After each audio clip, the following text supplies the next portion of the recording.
submission. And Tyson's like, what? No, wait, that was a good one. So Mila Rose said, all right. What are we going to say, no to Mike? You know? I was going to argue with him. Mike was a pretty good presence this weekend. The weigh-ins and here tonight. Yeah, he had fun, man. It's you know, he's the Justin Bieber for grown men that like fighting, man. You know what I mean? It's like he makes everybody go crazy.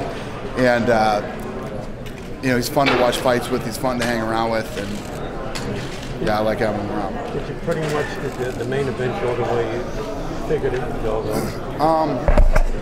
Yeah, I say I don't like to predict fights, and I don't ever predict fights, but I kept saying I think Cain's the best heavyweight in the world. And I still do. I think Cain's the best in the world. I think the guy's so well-rounded.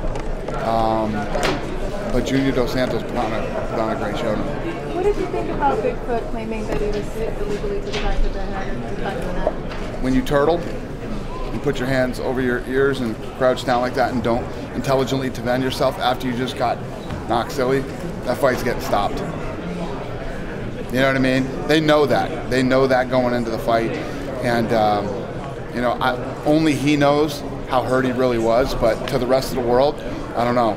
You know, that's one of those things you guys could say, any of us could say, yeah, he probably could have taken a few more shots, or, you know, it's one of those fights. It's not like, this is an outrage. That fight should have never been stopped. I don't think anybody's saying that.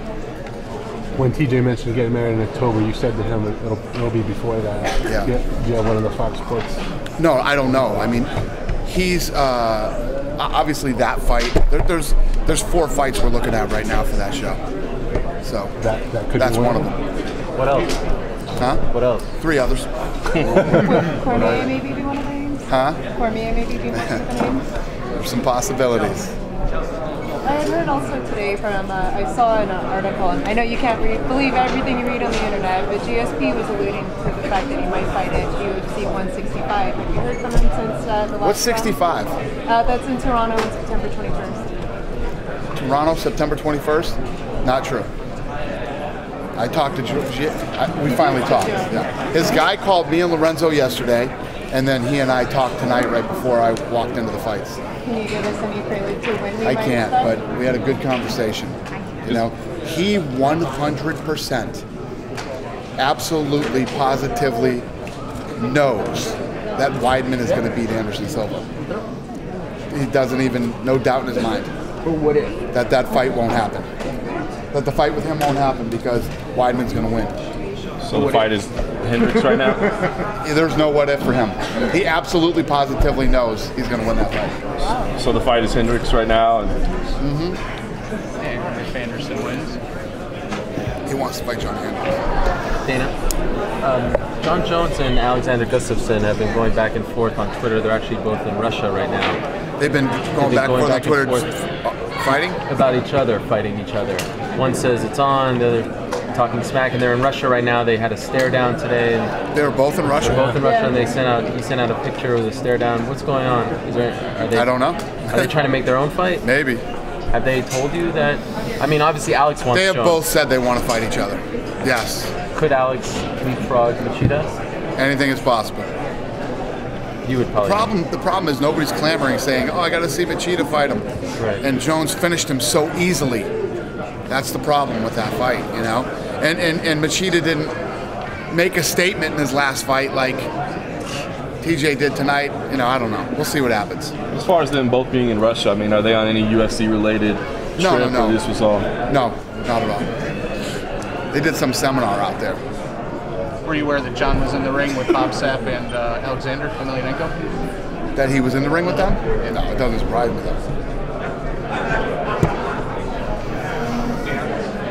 Tyson, he's been to many UFC events, but it was the first time he weigh-ins. First time he got in the octagon. What did you tell you about his experience playing? Tyson?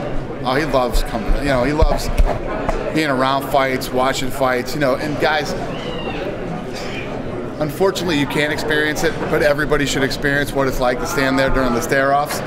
You know, it's one of the greatest things in sports, man. I love it. The weigh-ins to me are just as important as tonight. You know, it's where you see your guy, what kind of shape is he in, did the guys make weight, what happens in the stare down, that guy looks scared, he didn't look right. That's when all the stuff starts really getting going and kick-started for the fight. And you know, he was there. He loved it, man. He was like right in the middle of everything. He loved it. He seemed to enjoy it more when the push happened between Habib and Trujillo. I'm sure that's always He was giddy like a schoolgirl. He was like, yeah, he did. He liked it. Did you have any thoughts on that? I mean, Nurmagomedov looked great tonight, but I mean, he had that shove yesterday after he missed his weight. I mean, it seems like kind of disrespectful to shove a guy after you don't even make weight. I mean, did you have any thoughts on that? I was talking about it with a bunch of people, you know, the commission and all kinds of other people. The nicest guys in the world are the meanest, nastiest dudes you've ever seen on weigh-in day. Weigh-in day, that's why I'm always ready. When he pushed him, I said, Jesus Christ, I'm getting old. I can't even stop a push now. And I was like this, we're ready to go. But that's why we're there. That's what happens. We're there to make sure the fight doesn't happen before the fight. These guys are nasty. This shit's going to happen. As long as nobody punches each other and no melee breaks out up there, listen, that's part of the game. It's all part of the deal. You know, I actually think, you know, Bert and Keith kind of overreacted a little bit. You know what I mean? They went crazy. Like, come on, he pushed him. He pushed the guy. They're going to be punching each other in the face and slamming each other on their heads tomorrow night. Where? We can handle a little pushing around here. These guys are miserable. They're nasty. He didn't make weight. You know he's upset about that. He's losing his purse to this guy already. These are all the things you got to think of.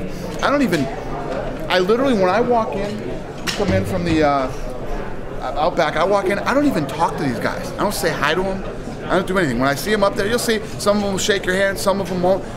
I leave these guys alone on that day. This is the nastiest day of the entire promotion for the fight.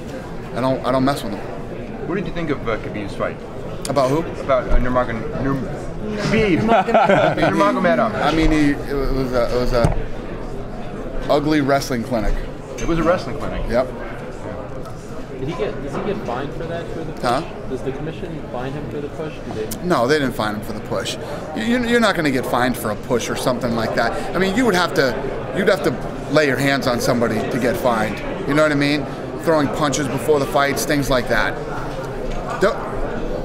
I've explained this before, but the reason that I stand there is so that this doesn't happen. It's actually a state law in Nevada that somebody has to be there in between them to stop that stuff.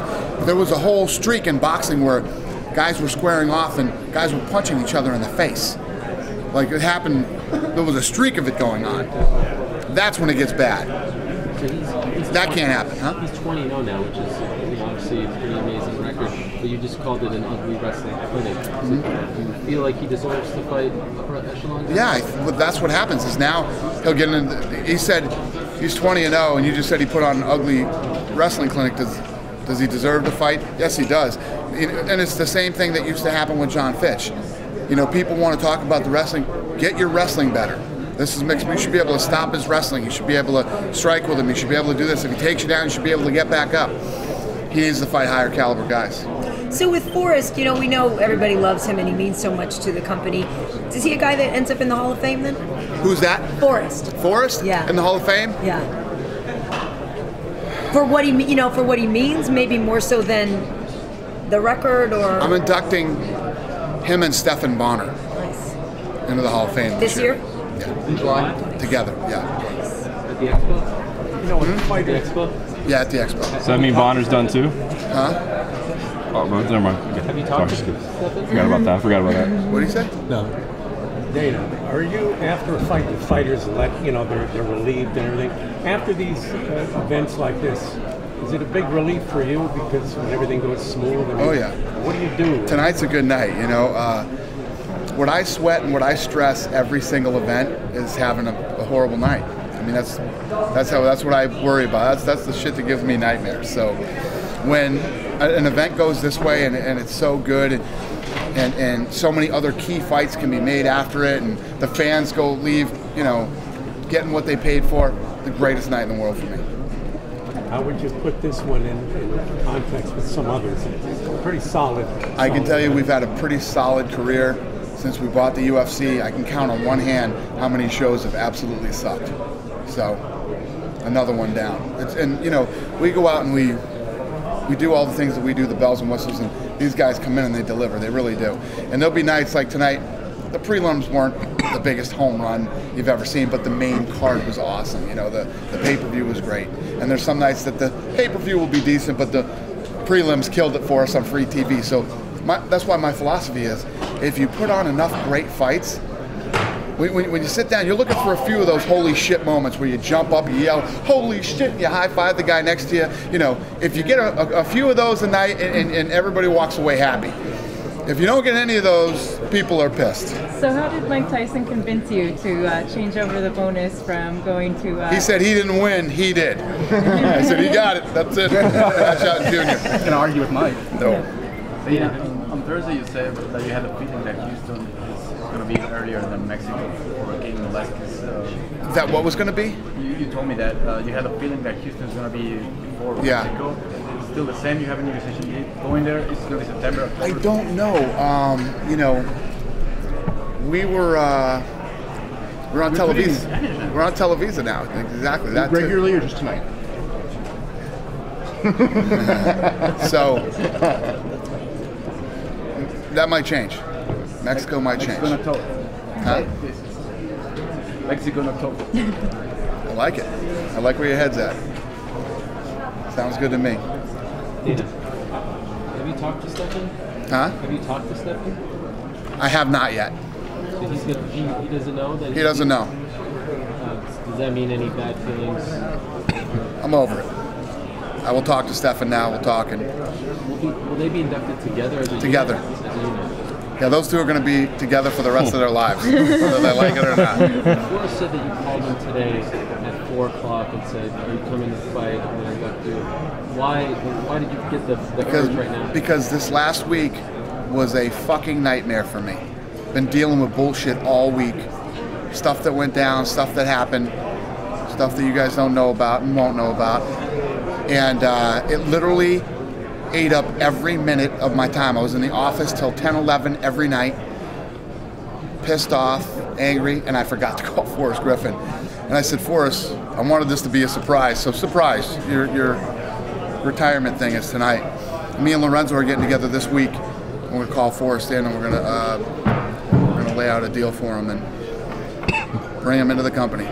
This is it feels like this is kind of phase 3 for Zuffa. You know, the first phase, then the tough phase, and now you're seeing those guys retire. We saw Matt Serra retire this week.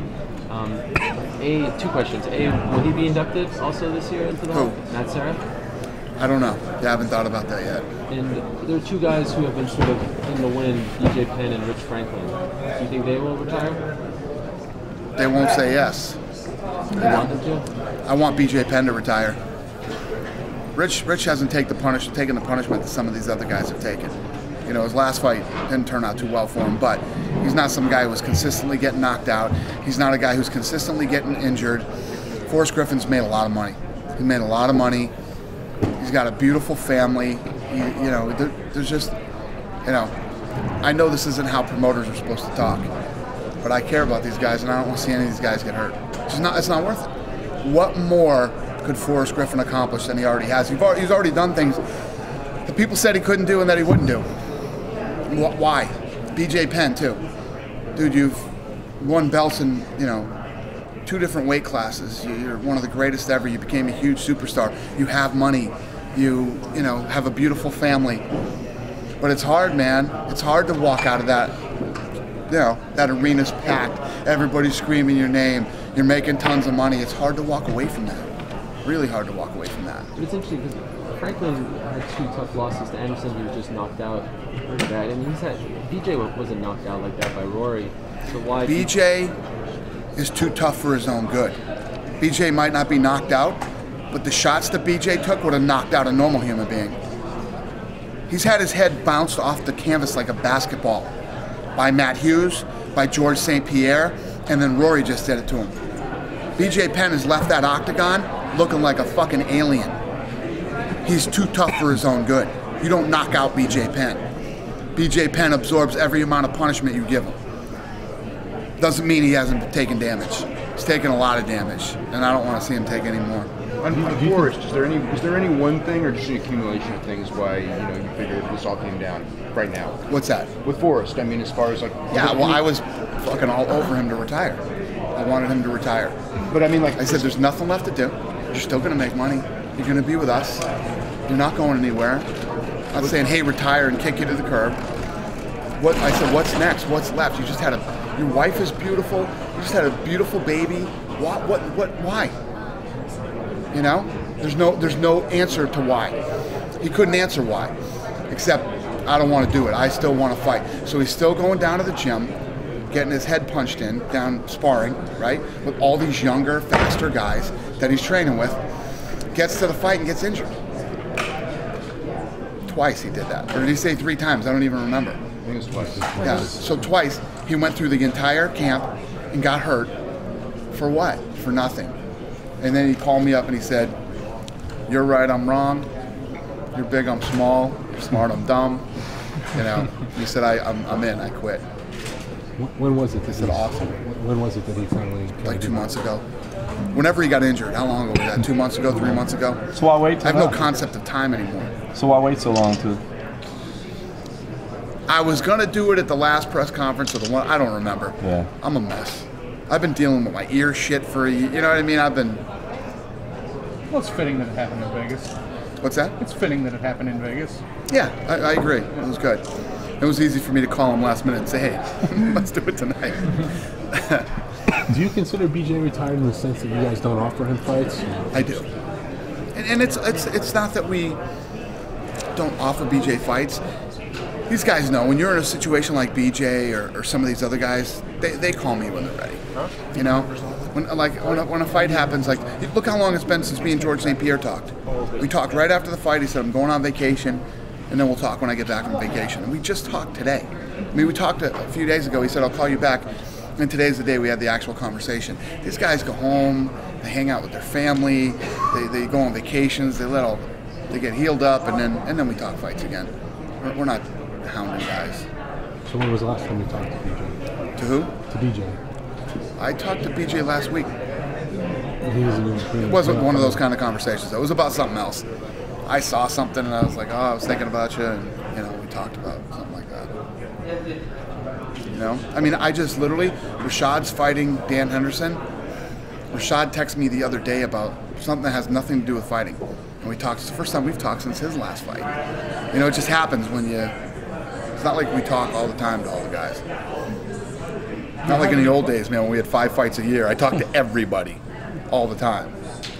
Do you have any plans for the Scandinavian countries in the future? Off the top of my head, I couldn't answer that question, honestly. I can make up some shit for you if you want me to. I don't know. Please do. Yeah, do that. We come all the way from Norway. We are coming to Scandinavia. We're coming there soon, before the end of the year. Thanks. Perfect. All right, man. You done with me? Can you talk about Mike Pyle's run of success right now? He's won 7 big fights. You know, it sounds weird because he just won. I feel sorry for Mike Pyle. This guy, every time he gets right there, he comes back down, you know? And he's a tough, durable guy. He's been in the sport forever. He's beat everybody. Every time he gets right there, he goes back down. You know what I mean? He won 7 of 8 right now. But do you think it's time for him to make a step up the ladder in welterweight? Like who? Who do you think he should fight next? I have no idea. I mean, it just seems like he's kind of been in like one spot really hasn't moved up. No, but every time he starts to get right to that point where he's about to, he loses. You know what I mean? You tell me which one you think I should make. I'll make the fight you pick right now. Fight Condit. Condit? Okay. Condit wants to fight Diaz. Do you think he's retired? Something like that. I love asking you guys that fucking question now. This is fun. You pick the fight. Yeah, I don't know. Yeah, I mean, if you take the top, Rory's fighting Jake. Yep. George St. Pierre's going to fight Hendricks. How about Koscheck? Diaz and Condit, huh? Koscheck's fighting Maya. The only one in the top 10 Kim? that doesn't have a fight is Kim. Yeah? Probably do that. Good team effort, boys. I like it, girls. Since we're booking fights, the fight I mentioned to Cerrone, he said that I like that. Josh Thompson. I like that. You like that. I like that fight too. Yeah. I want to touch on something. You want us to sit out the contract? This is going to come out and Joe's going to go, "Hey, Joe So's going to like, mind your fucking business. I'm planning on doing this." Well, I think Josh was saying, I mean, a lot of the top 10 guys are already booked, so that one. Right. It's true. We're booked. We are right now. That's why it's so hard to talk about this. It's after the fights, I just don't know. How hard is it going to be booking that run from August, September? You know, there's like a 6-week run with like 4 or 5 shows. You know, well, you're going to have to have a lot of guys. Knock on wood, everybody's been healthy, relatively healthy this season. You know, we had the I'm calling it season this year. The toe with him, dude. Tonight, Dos Santos was throwing those punches, and Hunt was putting his head down like this. Did you see that? He was hitting him right on the top of his head. I was like, he's gonna break his hand tonight. That's gonna happen. But we've been really lucky. So as long as everybody stays healthy, everybody's fired up, everybody wants to keep fighting. It's been a really successful year so far. So as long as everything stays together, we're gonna kick ass the end of this year. We're gonna have some great fights. Did you think at all that TJ Grant would knock out Gray Maynard? Nope. And you noticed when that fight started, Gray Maynard was not respecting him at all. He was walking right into him, throwing bombs at him, and then ended up getting caught. I mean, for TJ, for him to knock out, you know, the way he did, he earned it tonight. Has he been a surprise for you, TJ? Because, I mean, he was kind of like a 500 fighter as a welterweight. Been a shocker, man. Just turned it on and just been wrecking everybody. Literally wrecking everybody. I gotta ask. There's no doubt that you have your favorites, guys that have grown with the company. Right. They're all kind of on their way out now. I know you're a busy guy, but is there ever a point where you kind of, I'm getting old, finding yourself being nostalgic? Yeah, just the whole. It's a new wave of mixed martial arts. This is all these guys are on the way out, and you're directly a part of that, considering when you bought the company and how these guys grew. Right.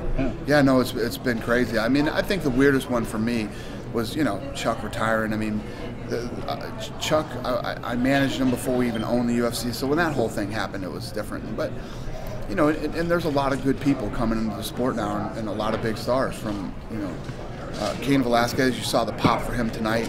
Are you shitting me? Think about this, when just that rivalry with Brazil and Mexico, when these two fight, that's going to be a huge fight. It really is. You know, you got stars like Cain, you got John Jones, George St. Pierre is still here, you got Ronda Rousey. I mean, the list goes on and on of all these people, and we had a great season in The Ultimate Fighter. You know, a couple of really good guys came off that season. It's good stuff, man. The sport continues to grow. And do you ever catch yourself being nostalgic, though? Like being what? Nostalgic. Like thinking about those guys. Never. Sometimes, you know, I do. I'd be like, tonight, when we got here, I always have these suites up in the lofts here, right? Skyloft? Yeah. So I'm in the skyloft when we're walking down that hallway, and I literally said tonight when we were walking down the hallway, I go, dude, you know what this reminds me? When we first started breaking through and we were doing these things, I used to throw huge parties up in the skyloft, right? These big parties. Everybody would come, and when Chuck would win a fight, he'd come to the party after. And it was crazy. Now when the fight's over, I like fucking run and hide somewhere to go eat, and then I go home.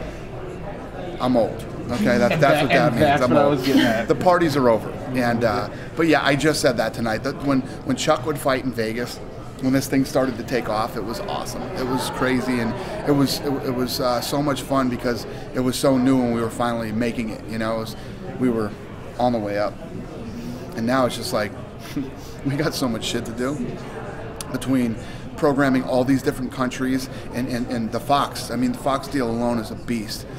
If you look, how many of you guys have Fuel? You guys have Fuel?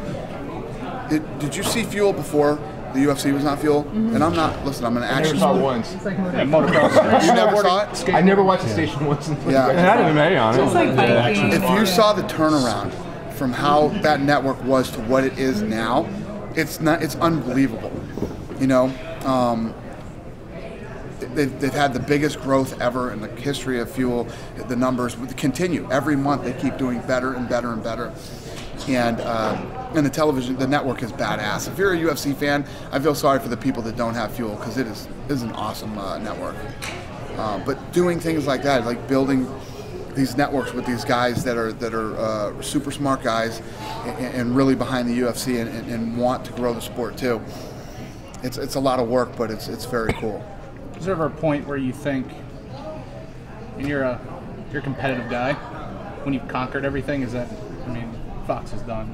I guess there's still the premium deal out there, but you know, what's left at this point for you? Well, all the countries. The thing that drives me is I don't even think about that stuff yet, because I know how much work there is to do, you know, and I'm I'm so arrogant about it. I honestly believe that nobody else can do it. You know, I honestly believe that. What's it gonna take for you to not feel that way, or do you not know? We're almost there. Yeah. Yeah, we're there. Listen, the UFC can live without me. Absolutely, 100%. The dude who started fucking McDonald's is gone. Dave Thomas is gone. Do you want to live without the UFC? Not now. Not right now. I don't. But I know what I want to do. I still know what needs to be done. You know, and once I do that, I'm pretty comfortable with saying okay. You know, and I have to be aligned with the Fertitta brothers too. You know, I can't get to the point where I'm like, okay, I'm out of here.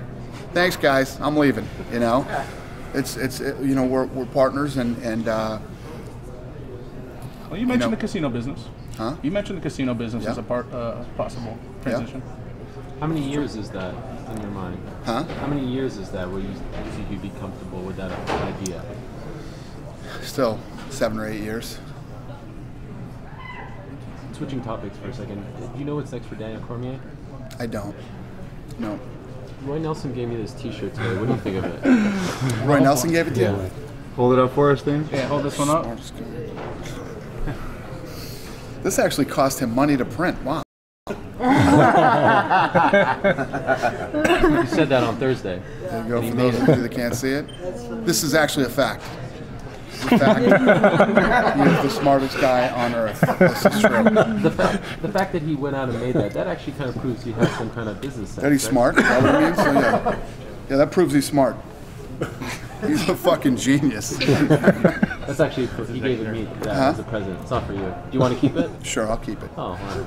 Yeah, you want it? Well, I thought it was fun, but I think you should have it. Go ahead, hang it up on your set for your show. Oh, wow. With all your little action figures and stuff. You watched. That's great. I saw a caption of it once. Any other questions? Yes. Speaking of Roy, you never talked about Shane Carwin. Retiring? Yeah. Yeah. What do you think his legacy is? I called him. He left me a really nice message. I called and left him a really nice message. I feel sorry for him. You know, he wanted that fight with Roy so bad. And, you know, he honestly wanted to give this thing a run and really do this for a living. He's a guy who always kept his second job because he has a kick-ass second job. But you know, he told me he got a lot of great things out of this sport. It's been unbelievable, you know, competing here. You know, just couldn't be a classier, nicer guy. Cool. You know, what about I had a question. Go ahead. What about an stadium event? What? An stadium event, a football stadium event. Is that Stadium? I don't know. No. I want to do one. We'll see. Maybe in Brasilia. Yes. Brazil is a no-brainer for a stadium show. I mean, everywhere we go there, a thing sells out, and it's just, you know, it's crazy. And they're loving some Vitor down there right now, too.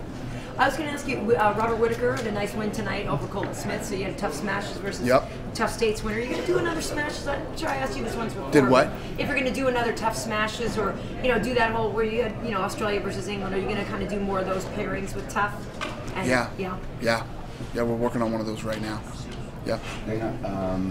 Other than the fighters getting hurt, is there any, like, and the UFC is doing so well, like you said, everything seems to be working your way. Is there something that you fear the most, something that can happen that all of a sudden will take you guys down, like something crazy, like a fighter dying, or like what do you fear? Like what do you think? Oh my God, just not that. If there is any something. Yeah, I don't really think. Obviously, you know, I don't want anything bad to happen to anybody. But when you do things the way that we do, this is the safest sport in the world. When I say that, I mean when you go through all the proper medical testing before the fight, you know you have a 100% healthy athlete.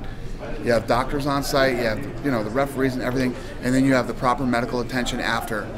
You know, you really, really limit bad injuries happening. You know, we've been doing this thing, it's 13 years now.